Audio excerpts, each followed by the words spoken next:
Ladies and gentlemen, good morning and happy Sabbath. Welcome to Gashi's Command TV, the tallest man in Black Africa. By the way, I would like you to start by liking this video. And if you can, please watch to the end because this video will be very, very interesting. I told you that going forward, politics in Kenya is going to be very, very different. We are likely to see new alignments. We are likely to see new mergers. We are even likely to see new political parties. I've always opined in this channel that anytime you see a toad running during the daytime, know that somebody is after its life. Pia nimekuwa nikisema kwamba hamna sadfa katika siasa, yani mambo kutukia kana kwamba yamepagwa na Mungu. Hamna. I'm saying all this because of Moses Kuria, the public service CS. The man has dropped a bombshell. I would call it a bombshell because it has struck right inside State House. It has hit William Samoei Ruto's camp like a thunderbolt. Least expecting, the man came up with 3 demands to William Samoei Ruto and Raila Amolo Odinga. Number 1 of Moses Kuria's demand is that the people of Mount Kenya must have a guaranteed minimum returns for their produce. This is something that was in the BBI. This is what William Samoei Ruto rejected. This is what Gathoni Mushoba also presented to the National Dialogue Committee in the Bomas of Kenya. But it was actually overlooked by Ishongwa and Stephen Kalonzo Musyoka. And now it has come to haunt them. So, MK, as is popularly known as in Mount Kenya and in the country in general, is telling William Samoei Ruto, is telling Parliament to recall the NADCO report, is saying that even if it has been adopted by Parliament, because now it is being debated, it must be recalled until it addresses the guaranteed minimum returns for their produce. Maybe I can explain briefly what it means by the guaranteed minimum returns for the produce. I take something like milk, that at any given time, a farmer will be assured of certain amounts when he takes his liter of milk into the market. Say, for example, 70 bob per liter. The same case applies to the coffee farmer. The same case applies to the tea farmer, paridram farmer, and so on and so forth. That is what we mean by guaranteed minimum returns for the produce. But we think William Samoei Ruto is going to budge. Number 2 of Moses Kuria's demand is 1 man, 1 vote, 1 shilling. Again, you remember the BBI came up with this thing. Raila Amolo Odinga and Uhuru Muigai Kenyatta are the one who came with this in the BBI. The BBI was rejected by William Samoei Ruto and his Kenya Kwanza team. And I remember when the Supreme Court ruled against the BBI, Moses Kuria and his team went to celebrate. Gathoni Musyoka again, the only voice in the wilderness, has been lamenting about this. In fact, she refused to pass. She refused to vote for the NADCO report in Parliament because, according to her, it did not address that demand. And without addressing this, we should not actually adopt the NADCO report. So this is what Moses Kuria is saying, that we either address this issue or we do away with the report. The last demand is about the one-third gender rule. As per the Constitution, we are supposed to have at least 1/3 of anyone given gender in any government office, wherever you go, elective offices, parliament, senate, cabinet, and so on and so forth. But this one is not very serious because, as far as I'm concerned, the government has a way, or is actually already coming up with a way of nominating 55 women in parliament. It is coming up with a way of addressing this issue. And I remember Aisha Jumwa visiting Capitol Hills and discussing the same with Raila Amolo Odinga so that she can get the support of the opposition team. And I think that one is not a big issue. But the hot issues are the first one and the second one. And this one must be giving William Samoei Ruto's headache and Rigathi Gachagua. And I think Uhuru Muigai, wherever he is, he must be smiling. He must be very, very happy.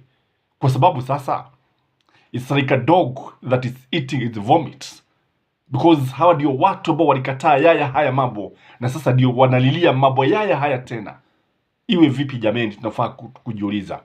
In this video, I want us to look at just 5 points. 5 main reasons why, in my view, Moses Kuria decided to hit State House at this time. Number 1, in my view, is that Moses Kuria must be aware of an impending cabinet reshuffle. Remember, it was scheduled. Moses Kuria had scheduled a presser yesterday, but he didn't. And Kenyans kept on waiting. Lakini hakujitokeza. Sijui labda aliambiwa nini. So we are expecting a cabinet reshuffle, and Moses Kuria could be expecting a cabinet reshuffle. So what he's doing, he's jumping before the gun. Number 2, in my view, which is very, very important, is that Moses Kuria wants to be the kingpin of the mountain. He wants to outwit Rigathi Gachagua and all those people who have been trying to be the kingpin of the mountain, including Maina Jega, including Uhuru Muigai Kenyatta. Anataka kujitokeza, ndio unajua, normally Kikuyus are very funny people. They like people who are courageous. They like people like Matiba. They like people like Rubia. They like people who stand firm, especially when they are being oppressed. That is why people like Kimathi Washuri are seen as heroes. That is why Wangari Maathai is seen as a heroine, Mother Karua, and many others. So Kikuyus will always support brave people. And Moses Kuria is aware of this.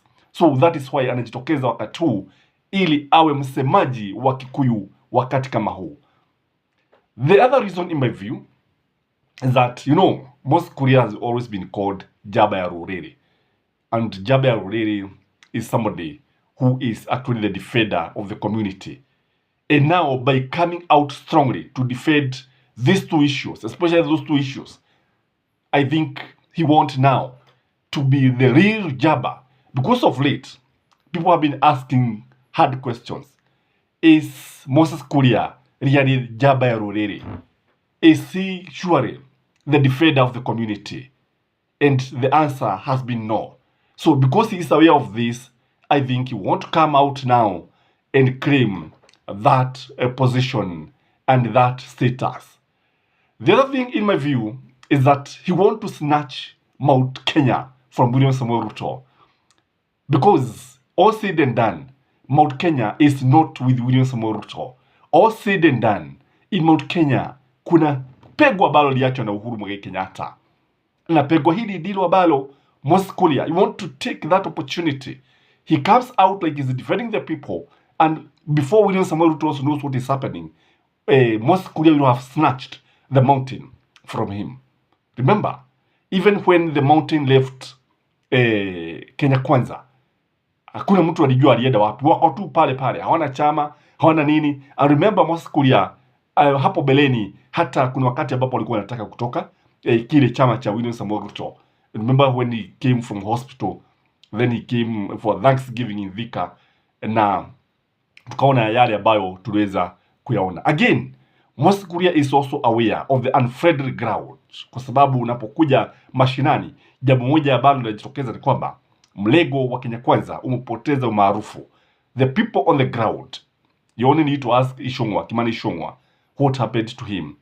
Because if you mention the name Uhuru Muigai Kenyatta in a negative way, people will actually heck and boo you. If you try to keep on telling people mambo ya Uhuru Muigai Kenyatta, who did his job na kaida, kile watu wanataka sasa ni kuona mabadiliko, ni kuona maendeleo.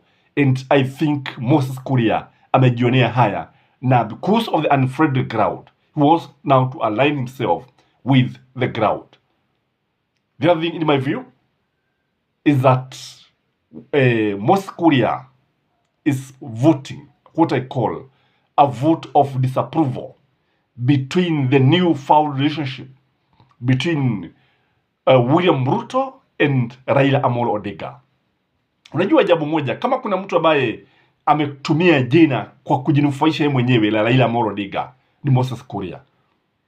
Amelitumia and he has capitalized on this. And now I think because watu wamekuja kugundua ya kwamba hamna lolote ambalo ni baya kuhusu Raila Amolo Odinga, anataka kuleta lile jina tena. You want to revive this kind of movement that doesn't add up for people who have gone to school. It doesn't add up. Kwa kile ambacho anataka kuleta ni kwamba anataka kuanzisha ili kuwe na mvurugu, kuwe na mvurutano, mzozo, mgogoro baina ya Raila Amolo Odinga and William Samoei Ruto on one side and the Kikuyus on the other side, such that Moses Kuria will carry the Kikuyus. That is why he is coming out in a very strategic way. And by the way, this one is the first one. Naweza kusema amejaribu. In fact, it's not easy to speak truth to power, especially somebody like William Samoei Ruto. I don't know what you think, but on this Saturday morning, I want to say that politics is taking a very different direction. Kindly remember to subscribe to this channel. If you have never, please like this video, share and leave a comment, and have a blessed day. Bye-bye.